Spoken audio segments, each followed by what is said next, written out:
Drejtori i Drejtorisë për Mbrojtje dhe Shpëtim, Stojanče Angelov, ka theksuar se gjatë ditës së djeshme kanë shpërthyer 29 zjarre në hapësira të hapura, prej të cilave 23 janë shuar, ndërsa 6 janë ende aktiv edhe këtë paradite. Angelov ka njoftuar se mbrëm ka pasur një dram të vërtet në fshatin Çanishte, rreth 30 kilometra larg Prilepit. Sipas tij, zjarri ka depërtuar mes shtëpive të fshatit, por nuk është djegur asnjë shtëpi në të cilën jetojnë banorët e mbetur në fshat.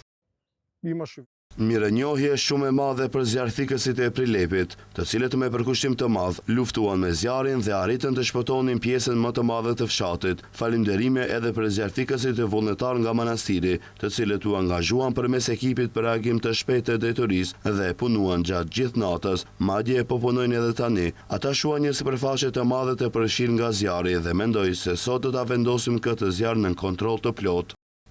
Angelov tha se situata tjetër serioze ka qenë zjarri në territorin e komunës së Jegunovcit, i cili ka depërtuar në afërsi të fshatit Tudenc dhe ka rrezikuar manastirin. Ai sqaroi se për shkak të rrezikut të madh për manastirin dhe mungesës së zjarrfikseve nga Tetova, ai dërgoi ekipe të drejtorisë me vullnetar nga Gostivari, Çairi dhe Tetova për shuarjen e zjarrit dhe mbrojtjen e manastirit.